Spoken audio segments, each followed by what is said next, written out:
Restore me again. Restore me again and again and again. Oh, do it for me. Do it for me, Only Jesus. you can do it. Do it for me, Lord. I wanna be born again. I'm asking you To restore me. Oh, girl. do it for me, Jesus. Ain't nobody else do Do it. it for me, Lord. Oh, do it for me. Restore me again and again. Good evening, good evening, good evening, R&R family and friends, Restoration Radio. We're back again for another installment of Restoration Radio. I am your host, Brother Ronald Zion Roseboro, and it's a pleasure to be back with you once again. I will not get into a long introduction of who I am. You know who I am, because I really want to jump into this hot button topic, this hot button issue. Unless you are from Pluto, Neptune, or one of the surrounding planets in our solar system, then you should know that a lot has transpired since the last time that we have been together. Tonight's topic is police fear and black murder. And tonight, I want to introduce, not really to some and present to others. You all should know these soldiers. This is the first time in Restoration history that the studio is jam-packed. And we have live joining us from Dover, Delaware, Brother K.L. Belvin. He wrote many books, and two in which that the acclaimed, the critically acclaimed book From Gigolo to Jesus, and also The Lukewarm Saint. He happens to be the CEO and president of I was going to say Belvin Publishing, Braven Publishing, and doing an awesome job with his wife. And I'm trying to say your daughter. I mean, I know she's growing, but not that, not like that. But his wife Tiffany, and we thank you so much for what you're doing and how you're supporting the man of God. And he's doing such an awesome work. He's a teacher, he's a mentor, and he's an author. And next in line is Brother Titus Broom, who was also a teacher, a mentor, and an author. Wrote an outstanding book entitled The Things That God Whispered to Me. He's doing a marvelous work in the jail system, in the prison system. He is definitely a social activist, if you will, as well as a human rights activist. And tonight we have the studio jam-packed. He's from Charlotte, North Carolina. This place has been a war zone, but before we go any further, we're going to pray. Father, in the name of Jesus, I thank you, God, for this night, and I thank you for your sons. I thank you for your disciples. I thank you for your soldiers. Give us a word tonight, God, a prophetic word that comes straight from you, God, a prophetic word, God, about a pathetic situation. And God, we pray that truth will ring, God, from God coast to coast in the name of Jesus to break the powers of the enemy in Jesus' name. Well, tonight, with the topic once again is police fear and black murder. Brother KL and Brother Titus, I'm going to step aside and I'm just going to throw something at you. And this came from the Huffington Post, that in 2016 there have been 194 shootings that have taken place, deaths that have occurred at the hands of law enforcement. In July, we see that the death occurred down in Baton Rouge, Louisiana, with Alton Sterling. And the day after, 24 hours later, another death occurred in Minneapolis, with Philando Castile at the hands of law enforcement. We see in the month of September, where we are right now, the death in Tulsa, Oklahoma, of Terrence Crutcher. And all of these were unarmed men. And right after that, the day after, here in Charlotte, North Carolina, where I'm broadcasting from, we see the death, and we're still dealing with the aftermath of the protests in Scott. Brother KL, Brother Titus, we need some answers because people want to know. People are frustrated. They're tired. What is going on? What's really going on? Brother Titus, you want to go, brother, or? No, look. Go ahead, Brooke. Okay. Well, I said to you before, brother, and I'll say it again. The title of the show actually speaks to what's happening, is that there is a fear that law enforcement has when dealing with men of color, and that getting into action. And I'm so glad that I heard that Brother Titus is an educator also, because a lot of what I say comes from the point of view of being an educator. So I'm not about just towing the line for the sake of towing the line. I'm about trying to teach. So you have to understand is that when you do anything with a fearful mindset, you are not thinking clearly, you're not reacting clearly, and your focus is not what it would be when you're calm. Case in point, a student that is nervous during an exam cannot draw on the information that's necessary to be able to do the best on the exam, because the fear is resonating so much that it blocks regular thought.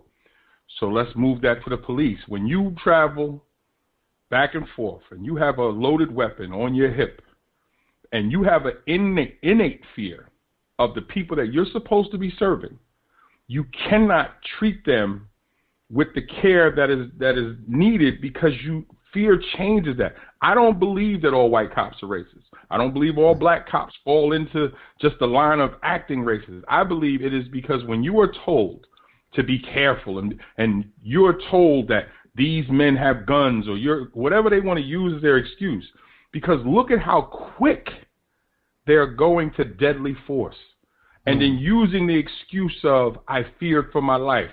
But then just take the situation today in California. They said he had something in his hands. Well, then here's my argument. How could you be fearful of your life if you don't even know what he had in his hands? So why did that man need to die? And then we're finding out later there was no weapon in a lot of these cases.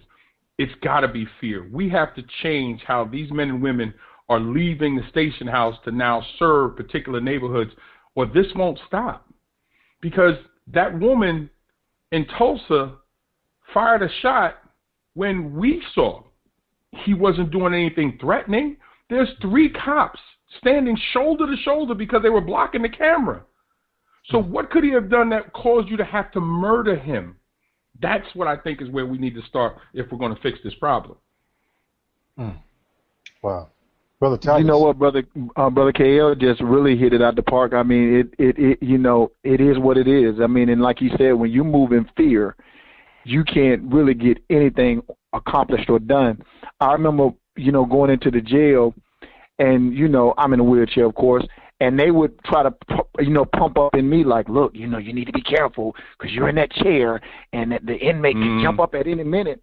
And I'm thinking to myself, well, y'all didn't have that much concern when you was locking me up when I was in jail and put me in there with them. But like Brother KL said, but when I went in there, not only did I not go in there with a level of, I went in there with no fear, and they could pick up on that they could trust me, and then they saw that I cared about them and I wanted, and what it was going to take for them to get better.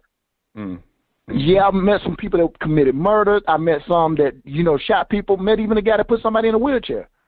But at the end of the day, when they were trying to calm them down, the police, guess what they would do? They would come get me. Exactly. In the wheelchair to take me in there to try to de-escalate a situation that they was fearful of. Exactly. So it's like Brother KL said, when you don't have fear, you can accomplish a lot. So just the things that's been going on, even when you look at the thing in Tulsa, the white cop, when she was doing a disposition or whatever it was, she said, I've never been that scared in my life. Exactly. And why? Of what? There's no weapon. My hands being up in the air? Exactly. Of me walking away from you? The only thing that we could see was he was black. So what are you scared of? Now that brings us to the next question, soldiers. Why is there so much fear pertaining black men in America? We ain't got no time. But I'm gonna tell you something, brother. This is where I may make some people angry, but this is where we have to take some of the blame and hold part of that mantle, because some of our young men are out of control. And so they're so out of control that people outside our circles don't know how to deal with us. and I think that's a very and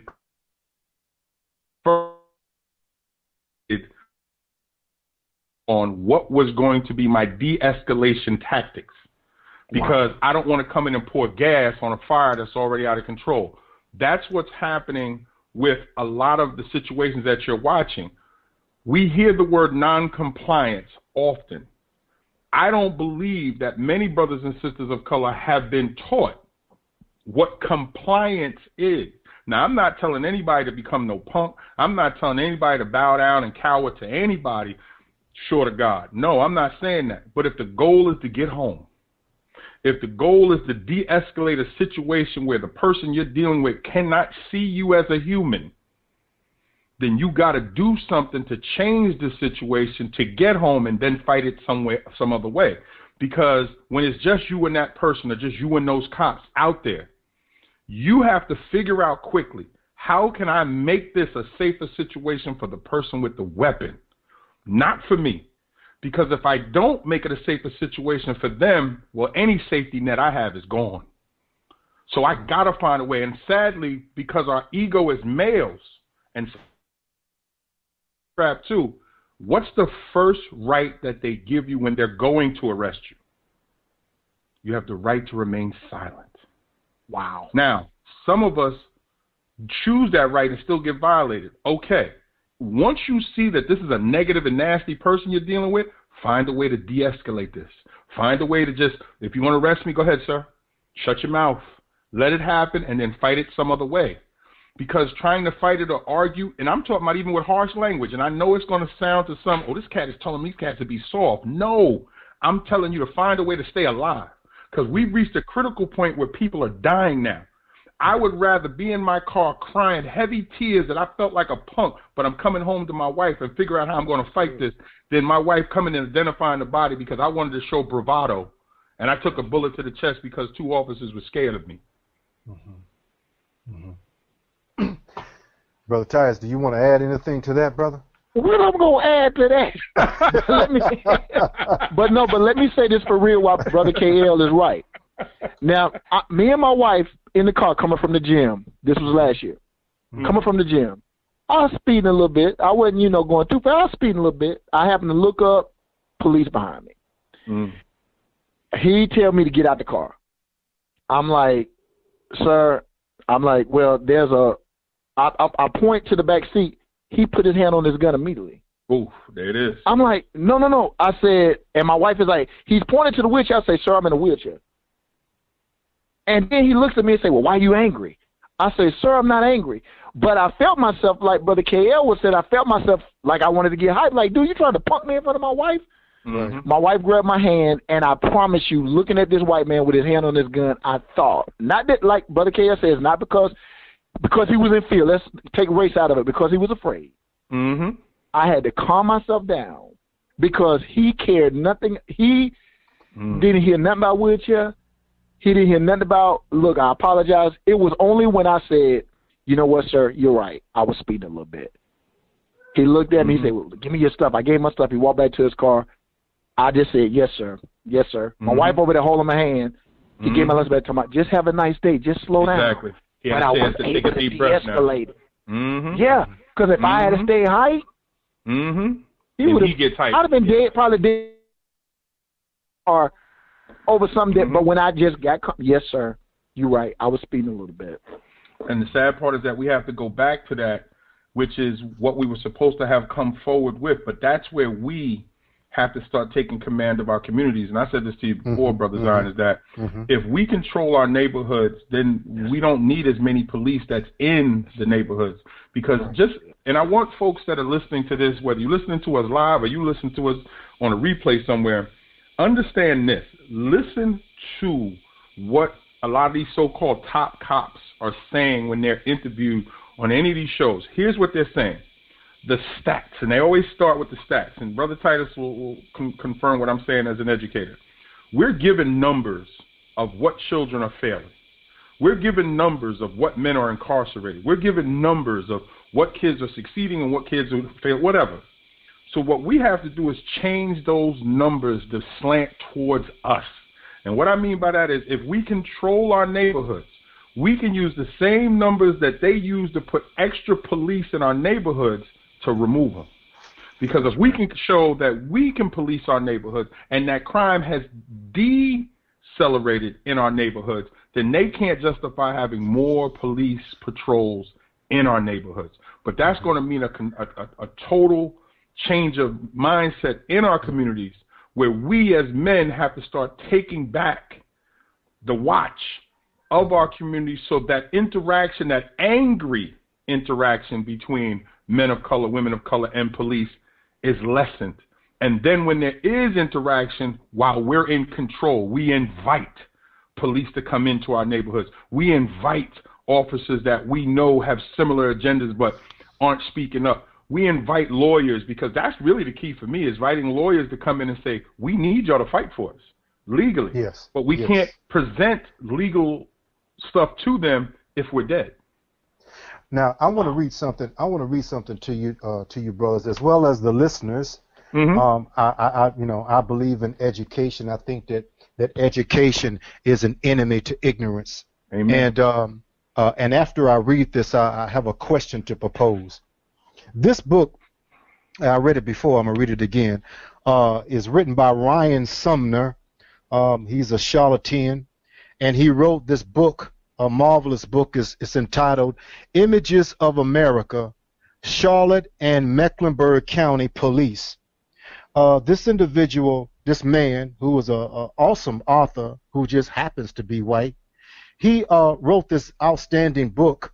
And KL, he began with the origin of the Charlotte Mecklenburg Police Department, and he also drew a parallel between not only the origin of the police department in Mecklenburg County, but moreover throughout America. But however, he being a Charlotte native, he wrote from a Charlotte perspective. Now, on page 10 of this book, he says that prior to the Civil War, Mecklenburg County's principal police force consisted of its slave patrol, which was charged with controlling a bonded population nearly equal in size to the free population. Patrollers enforced the numerous ordinances specifically targeting people of color. Then he goes on to say, anytime a slave ventured from home, the law required they carry a pass, usually a dated, handwritten, and signed note from the bondsman owner stating where they had permission to travel.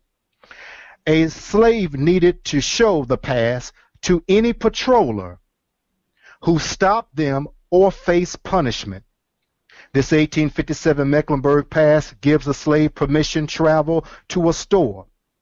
This was backed up by, and this is also found in the J. Maury Atkins Library, Special Collections Department in UNC Charlotte.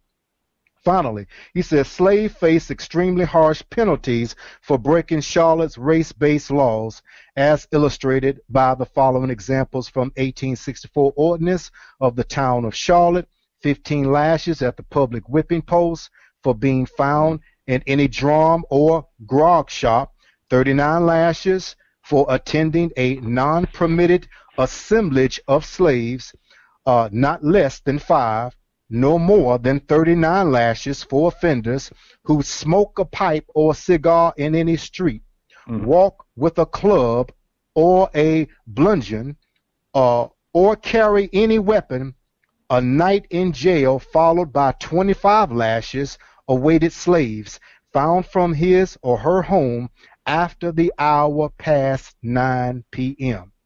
And then he goes on and on and on. So with that being said, looking at the very origin, the inception of the police department being a slave patrol, I have always been accustomed to hearing wherever a tree falls, there where it lies. But also wherever the fruit, you must trace it back to the root. So with that being said, my question is, this message or image is being displayed and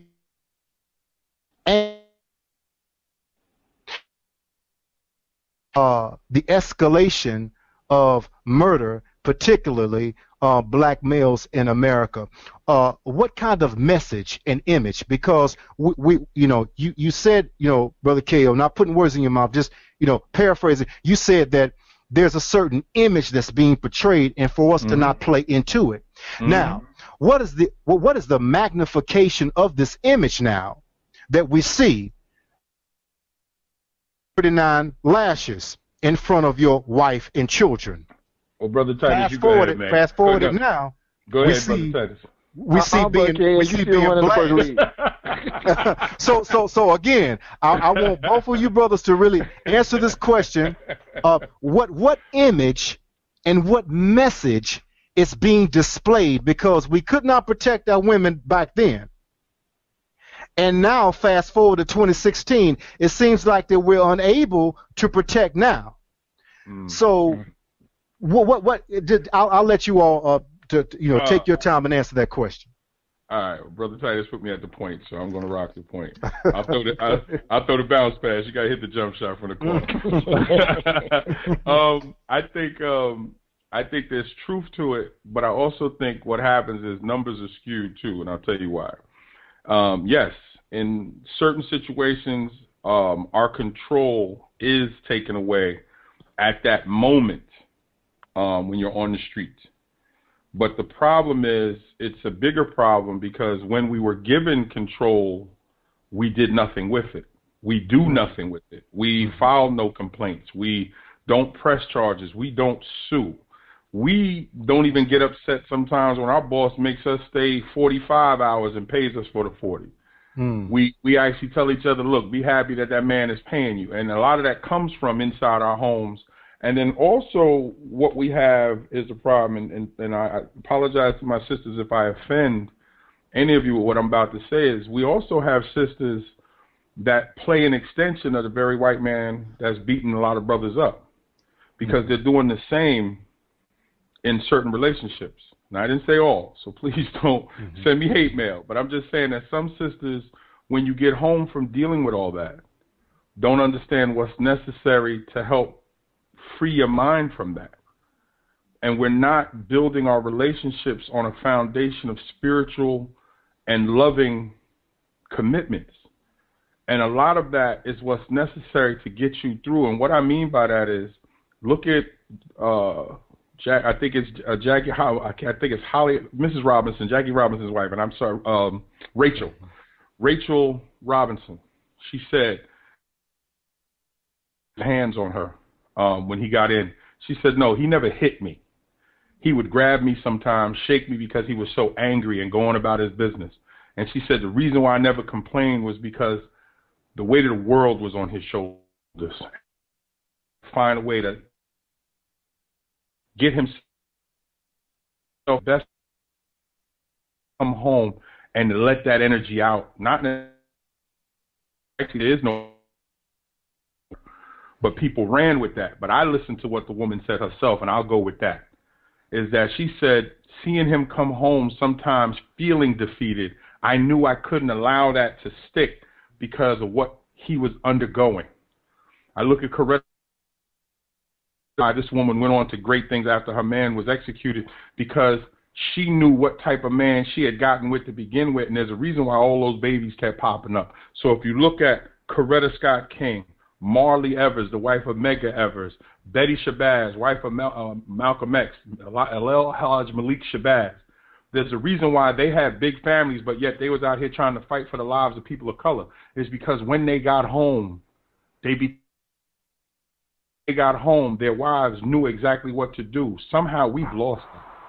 Wow. Somehow we've lost the woman understanding that she is the helpmate and the extension to my calm.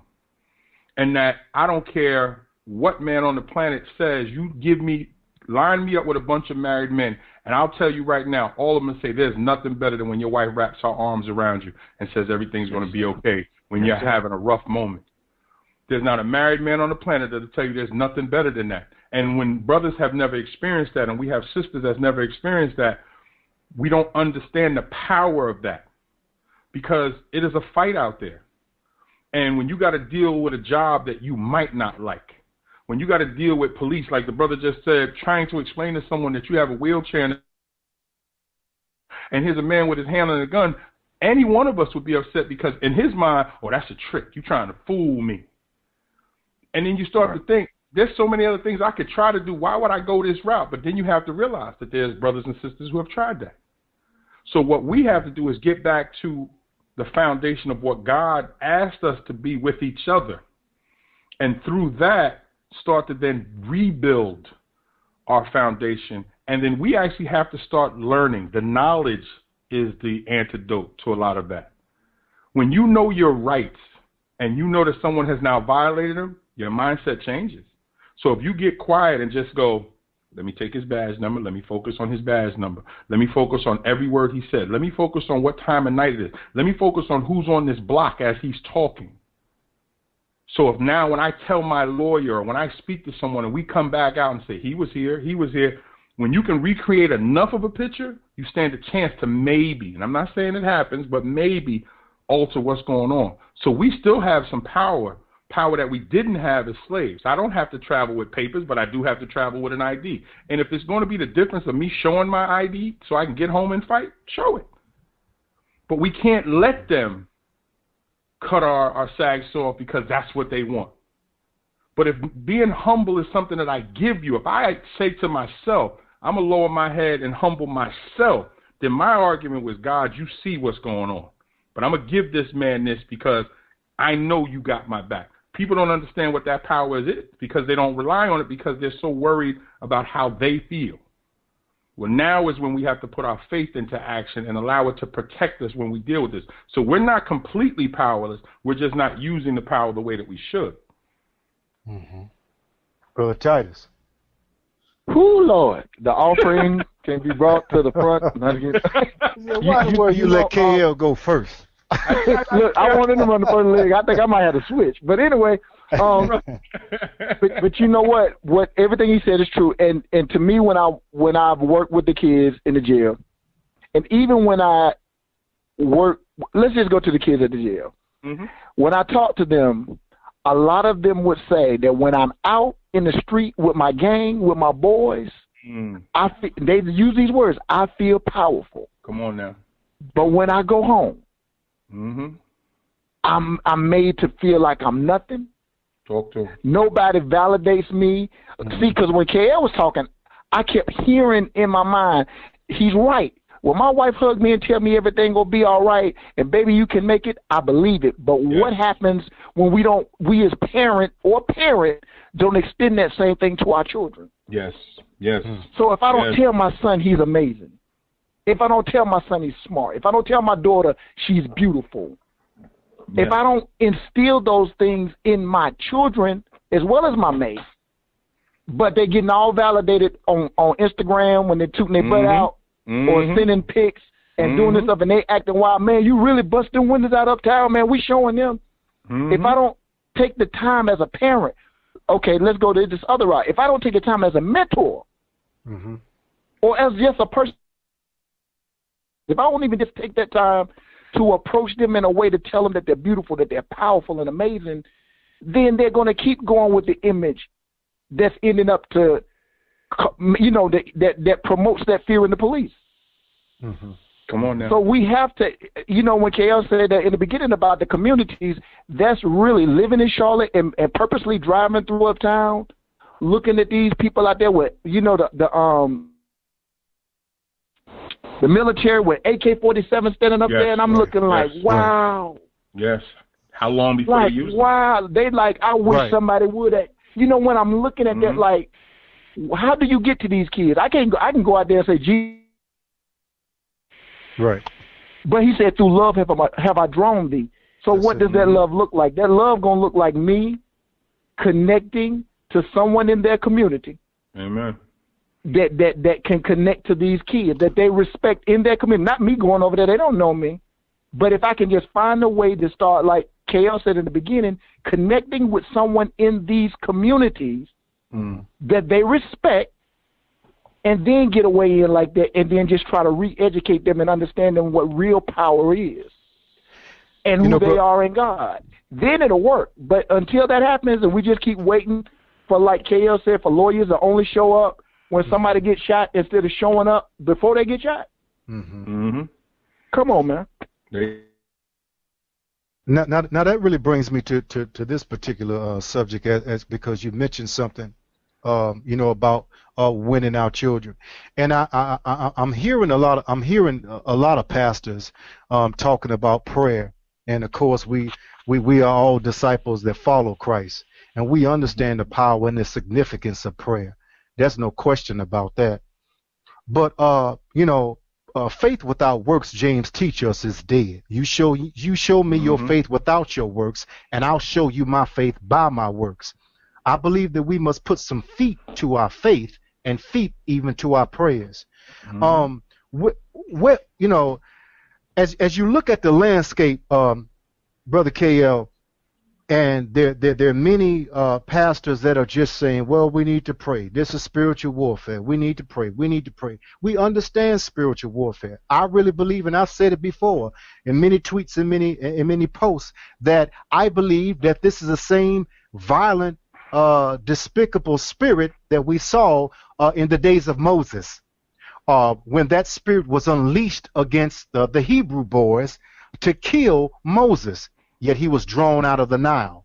This is the same spirit, fast forwarded now, that was after Jesus when he was born. And Herod sent a decree and said that I want every child 2 and under to be dead. I am looking for the Messiah. So we see the same type of spirit now has been unleashed yet once again. And when you look at the landscape of the religious community, the institution of church, and there's so much hopelessness, there's so much disparity amongst young people and older people, and we just hear, we'll just pray, yet we see no action taking place from many clergy that say pray, and it leads to more despair. You being a man of God, what needs to take place in order for those to see the benefit of putting some feet to their faith and to their prayers by coming up with practical ways that are spiritual to address this issue of the onslaught of men and women that are taking place in this country? All right, I'm going to set Brother Titus up again for the jump shot in the corner, since I know if I ask him, he's going to tell me to go first anyway, so I'm going to set you up again. I think what has to happen is, and again, the church needs to be ashamed of itself. Yes, I said it, and again, and now if you want to write the email, feel free. Amen. Because the action has to be, look what we did in the past. We stood against that same evil. And we only have to go back to Moses. Just go back to the 60s. Dr. King stood in front of police with guns and hoses and dogs and tear gas and batons. Sometimes the tear gas aimed right at him, shooting the canister, hit them in the chest, knowing that it was going to possibly do damage. My God. But he stood there with prayer in his heart and God in his heart, but knowing that actions. And what I want people to do is research Martin Luther King and understand this, that King once said, we're going to shame them with their sinful behaviors. Wow. He said, when he first came to Alabama, and this is what a lot of people have to really start paying attention to history, is that the men in Alabama brought King in because if it went bad, they could always say, well, look, he came here from Atlanta. We didn't know what he was going to do, so they had the opportunity to cut him loose if it didn't work. And again, this is why we got to pay attention to how things work.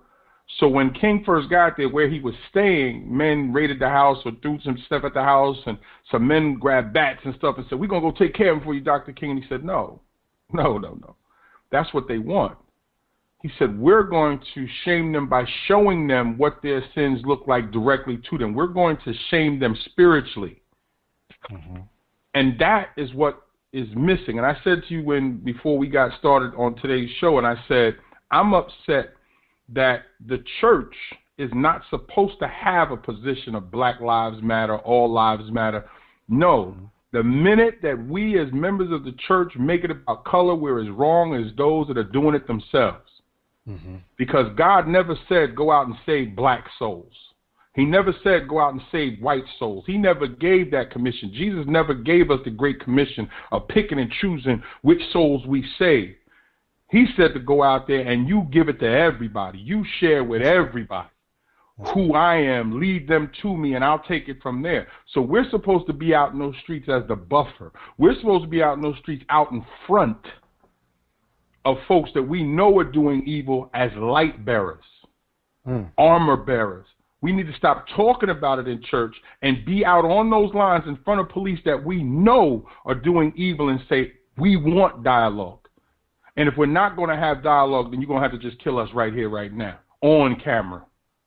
Knowing that Jesus said, if you die doing what you got to do for me, I'll meet you at the gate and take you to my Father. So why are we showing fear when we're the ones telling folks on Saturdays and Sundays in churches, have no fear? Well, you can't have no fear if you're sitting in the house. Where are these pastors that have 47,000 members in their churches? Where are these pastors that are on every one of these networks that I see that have fantastic fanship and all of that? Where are they at standing in the streets with their sleeves rolled up and saying, now wait a minute, telling their own, stop, my people got this. The one thing I got to give Louis Farrakhan credit for is, you know what? He gets out on the street. He stands out there. He calls a spade a spade. He lets brothers and sisters know what the truth is from his point of view. And he's not even a Christian, but he at least fights for brothers of color, sisters of color. So where are all these mega churches? Where are all these mega pastors?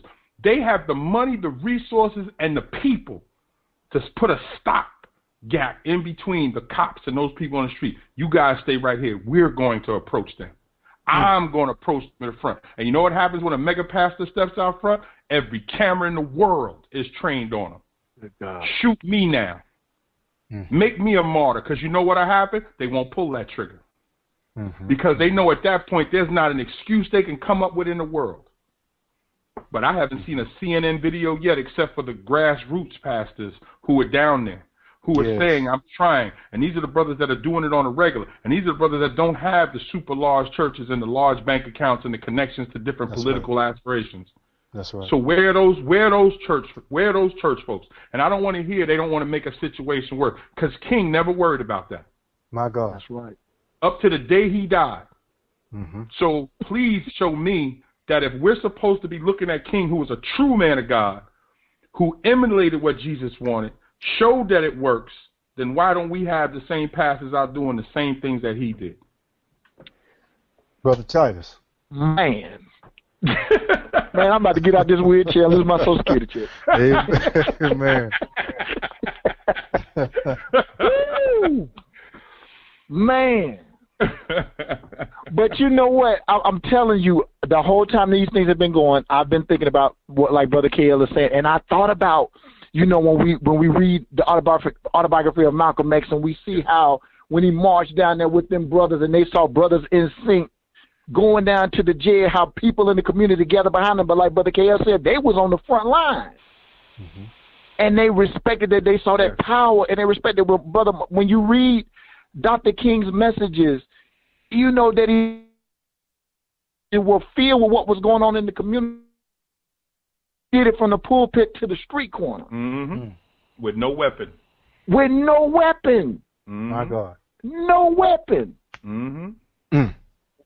And so when you see things like that, man, I heard somebody say that the reason why a lot of pastors don't show up now is because, you know, they killed King, they killed Evers, they killed Malcolm. I say, so now if that's the case, if that be the case, then they don't want, because they're saying, well, go ahead and raise up a KL or a Zion or a Titus, and we'll kill them. So you know you better stay in your place.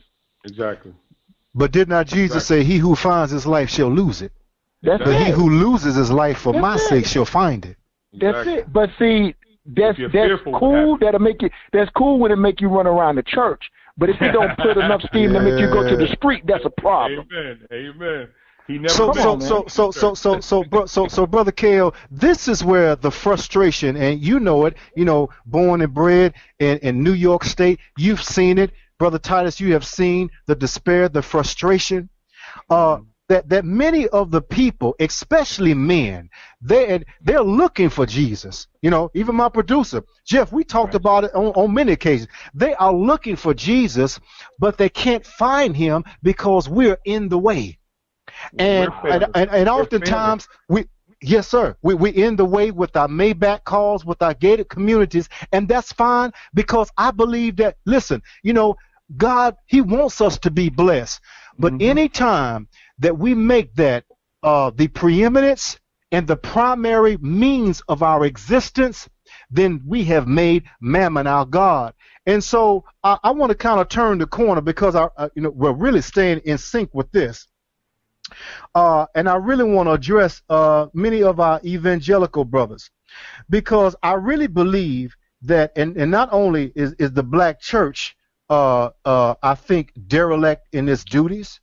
I think many black churches, unfortunately, are not walking out the Great Commission that we're talking about, that Jesus wasn't just Lord over the people, but he was Lord amongst the people. But many of our evangelical brothers and sisters, I really believe that they have a false understanding of what it really means to stand against wickedness. And it doesn't make any difference whether you're white and being gunned down by cops, black being gunned down by cops, but wherever you see wickedness and satanic activity, we are to address that. And now I'm going to read this, and I'll be very, very brief. This was, and somebody tagged me in on it. That's why I had to say something. I had to speak on it after just being silent, and then I had to go in. This was written by Franklin Graham. It was posted, actually, by Franklin Graham on his page. He's the son of Billy Graham. Billy Graham I have so much respect for. This is his son. He said, "Listen up, whites, black, Latinos, and everybody else. I've said it before, and I'm going to say it again. I want to help you survive to live another day." Okay. Too many people have been shot unnecessarily by police. If you're stopped by law enforcement, here's some simple advice. Follow their instructions. Okay, we talked about that, Kale. The streets are dangerous, and there's a raging epidemic of violence in our nation. Remember, the police are on alert. It's dangerous out there for them. They put their lives on the line day after day, 24/7. There's no question there are too many avoidable shootings. But if you're stopped by law enforcement, any race, any time, any place, this is something everyone can do. This is something that everyone can do to greatly diminish your chances of getting shot. Just do what the officer says. If he says stop, then stop. If he says lie down, then lie down. If he says put your hands up, then put your hands up. Even if you feel the officer is wrong, obey. Don't argue. That doesn't mean mistakes aren't going to be made, but heeding this advice may save your life. No matter what our skin color, we all bleed red. We're all human beings created by God, and every life matters. Now, my reply, unapologetically, I said, it's amazing to me that those who do not face the onslaught of racial profiling and police brutality because of the color of their skin suddenly become experts on the black experience in America. This ingrained indoctrination of supremacy and murder is not new from law enforcement nor to black people. True, they put their lives on the line, but so do we when we encounter those who abuse power and are sociopaths. This is the same satanic spirit that targeted Moses and even our Lord Jesus by attempting to annihilate the Hebrew boys in an insidious effort to murder God's elect. Therefore, if you are truly concerned and desire to assist your quote-unquote black brothers live out their purpose for the glory of God, join us in our effort to pass meaningful legislation to protect black people from rogue cops. God bless. Now, I said it unapologetically, and before I take it back, I add more to it. I think that regardless of the dynamics of it, it just happens to be an onslaught of black motorists that are unarmed. If it were Italians, I would have a problem. If it were Samoans, I would have a problem. But and I really want you to speak to this, whichever one of you want to jump in, is that whenever the abortion issue arises, we're there locking arms, we're there interceding, we're there sending our men and our women over to the mission fields abroad to other countries. Whenever you speak about the abortion issue, we're there and we're praying, we're interceding, we're there with you. But concerning this issue, I hear crickets and I hear the insensitivity as it relates to, and it was very wonderful how he blanketed, if you're black, if you're white, if you're Hispanic, okay, but you know, there's only one that's being murdered nonstop, back to back, and that's us. So therefore, my evangelical brothers, my focus on the family brothers and sisters, it seems to me that when it comes to unarmed motorists, it seems that regardless that the police that pulls the trigger is always right, and the unarmed man with hands up is always wrong. Gentlemen, would you like to speak to that? We're going to keep it the way it's been, Brother Titus? Yes, sir. Go ahead. Go ahead. I think I can take the point this time. Go ahead. You got the point? Or you want me to do it again? All right. You go ahead. I think sadly, the cameras, technology has only now showed a glimpse of what many brothers and sisters have been saying for years. So now we see it, and a lot of folks don't know what to do. So they'll make statements like that. You have folks who have never experienced any of the things that Brother Titus mentioned, what you and I have experienced. So when you've never experienced an officer pulling his gun out for no reason, then you don't understand the terrible feelings that you have within inside you when all control has been taken from you, and that you're at the behest of whatever this person says when you've done nothing. When you've done nothing. And so what happens is we have a lot of folks who will make statements and write columns about how we're supposed to feel. Tell me how to act. I got that. Give me examples of what I can do, but don't ever tell me how I should feel.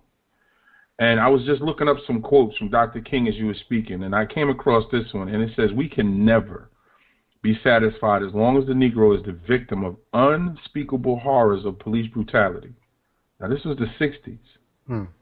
So how 50 years later, almost 60 years later, we're in the same situation? That we have reached a point where the same things King was dealing with, we're dealing with now, is because technology has shown that things have not changed. It's just more people are being put on blast because of their behaviors. We have to not allow the name, like you ran off the names of the brothers that have been just killed recently. So Sandra Bland's name doesn't even get mentioned anymore. And even though her mother, her family was given an award, a settlement, that's $1.9 million or whatever it was that they didn't want.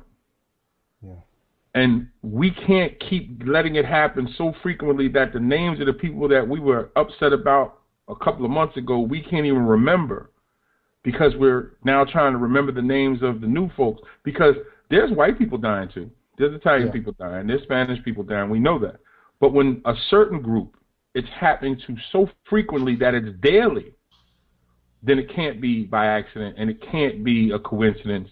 And somebody has to step in and say, you know what, if we're going to die, then die doing something positive than cowering at the end of somebody's gun on a roadway with no control. If you're going to die, die making sure these folks get it on camera so we can show it so all of them go to jail or something. Because if they're going to take our lives, then let's do something. Because right now, the way it is, it's not working. It's not. And all of us as males, I can speak for myself, and I think I can speak for you too also. Something happened with your car. You don't want the police to show up. Nope. That can't be the way life is supposed to be right now. It can't be. So I don't know how we change it, but I know we have to change the tactics that we're using. But here's the one thing I do know: we can't do it alone. We need white faces. That's right. And people forget that if you go back and watch those videos of King walking, there's white faces in that mix. That's right. There's white pastors that stood with him. There were white men that got murdered on the freedom trails with black folks trying to get people to vote. There were white people that swung from those trees when we were slaves. There were white people that opened up their basements and allowed us to hide on our way to the north. We need assistance. We need folks who have political power to step in and go, enough is enough. Because how can I pray to my God on Sunday, who's the same God that you're praying to, and be okay with it? We need all the Christians to lock arms now and say, well, you know what, then kill us all then. But we can't do this alone, because I don't know what the answer is, but I know it's not the way we've been doing it. And I would just say that everything Brother KL is true. And to me, it's almost like one of those things. I don't know why earlier I kept thinking about, for some reason, about the Ark of the Covenant. Y'all got to help me. When one person was trying to bring it in the way that somebody else did, they died. I think David was trying to bring it in, and somebody ended up dying. Yeah, because he tried to do it the way that that somebody else did it. And I think that, but still that didn't negate the importance of the Ark getting the way it needed to be. Yes. And so for me, when I hear this, it's almost like we really need to sit down together, like Brother KL said, with other races and other people with like hearts and like minds serving the same God, and look at what Dr. King did and look at what the other people did and how it worked and how strategic it was, and then package that thing and then go out with it again, but in a new way. And to me, that's the thing that's going to make the difference, because it's not working. I went to 3 church services Sunday for the purpose to hear if anybody was going to mention just something, some insight that was going to help, the people in the congregation, because people was hurting and confused and scared. Nothing. Literally nothing. 3 different places. That's not knocking the pastors, but it was 3 different places, 3 different services, and not a word. We're going to just pray for what's going on in Charlotte. God will make a way. I'm like, wow. But you got to start with the shepherd. Wow, really? You got to start with the shepherd. You got to start with the shepherd. Yes. Because the shepherd is the one who has the insight. The shepherd is the one who spends the time alone with God to get a word to give to his flock.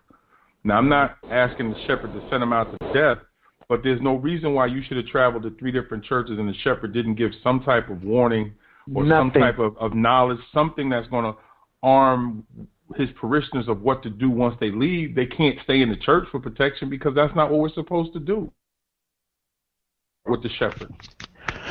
I thoroughly agree. I think that the 12 disciples minus one who was a devil, yet he had a prophecy to fulfill for Messiah. They all knew that they were on the hit list. They were on Israel's most hit list. As a matter of fact, they were on Rome's hit list. They were under federal indictments. Jesus didn't die with the misdemeanor. He wasn't a convicted felon. He was a capital offender that was punishable by death, which was carried out on death row. They all knew that their time would come, yet and still they were sent out 2 by 2 before his face amongst the people. And I think that we're just in an age where, are you a man or are you a mouse, so to speak? Are you going to punk out, or are you going to be a courageous man of God? And I'm not talking about the sisters. This is what we ought to do. And I think that the restlessness comes in when a person is more concerned with losing face with civic and political leaders, not being called to the congressional breakfast, and perhaps the trinkets that they have that they hold dear and near to their heart may not be able to shop in Ballantyne or Birkdale and Coconut Grove, etc. But will you be like the Lord and Jesus Messiah, who knew that he was on he knew that he was on the hit list, that he was on the federal most wanted list, yet and still he went amongst the people to reconnect them back to God and to usher in a kingdom that was fortified. while protecting the interests of the people from the wolves. And you know, I really don't see this. I wish that we had more time, but you know, but brother, I got to bring y'all back so we can kind of turn the corner in dealing with certain dynamics that we didn't touch on. But brother KL, can you please tell the people how they can get in contact with you, how you can come out and bless their congregation, how they can get your books? And brother Titus, can you also do the same? Definitely. I would reach out to, actually, my email is main office at bravinpublishing.com. That's BRAVIN publishing.com. Send me an email, and then I'll forward it to my manager, and she'll work out all the particulars and stuff like that. And I'm open to discuss and to talk. Don't be scared to reach out. I've started to hear people use money as an excuse. Stop. If we going to work something out, or you need me to come in and work with, let's work. Let's talk. I am a professional. Yes, we'll work something out. But I've heard people use the excuses. We thought you would be expensive. Well, how could you know what I was going to be if you never actually reached out and spoke to me?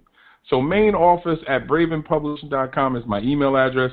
I am on all social platforms. Just simply look up KL Belvin. I make it simple. I'm on Facebook. I'm on Twitter. I'm pretty much everywhere. And this is what I do. And this is what I speak about. This is what I try to create. And I'm serious about working with like-minded folks. It's not always about business. Sometimes it's just about sharing ideas. And we're in 2 different places now,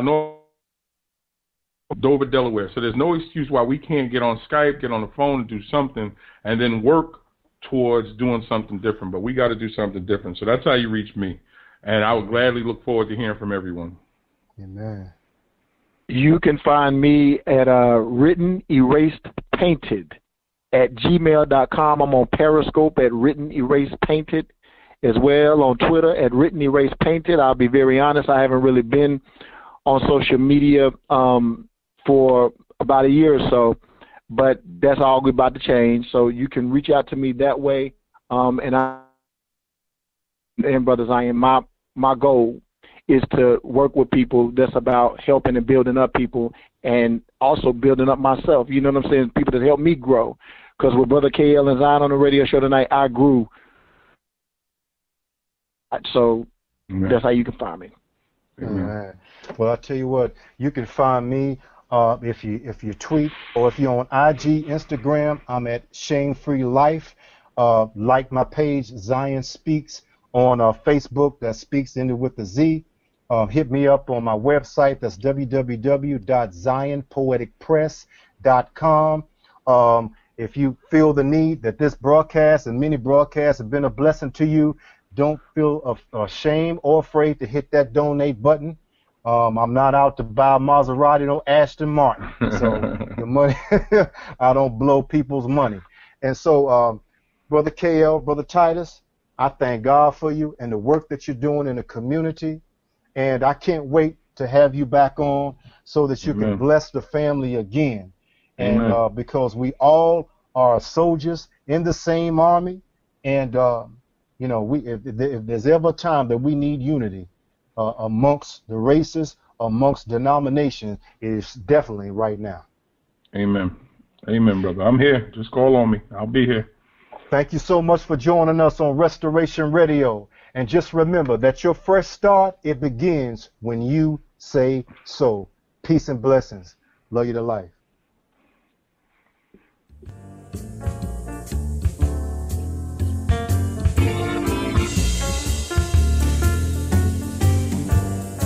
Have you desired to write that devotional, memoir, novel, or personal story for years, yet you can't seem to make any progress? Well, we can help. With more than 30 years of experience supporting global corporations, international ministries, and solopreneurs worldwide, we operate as a spiritual midwife to assist you in birthing forth your vision. Our knowledge and expertise in ghostwriting, indie publishing, and graphic design will provide you with excellent support you need to get your story told now. Visit us today at dhbonner.net and schedule your complimentary consultation. D.H. Bonner Virtual Solutions, LLC, let us help you get the words from heart to paper to published.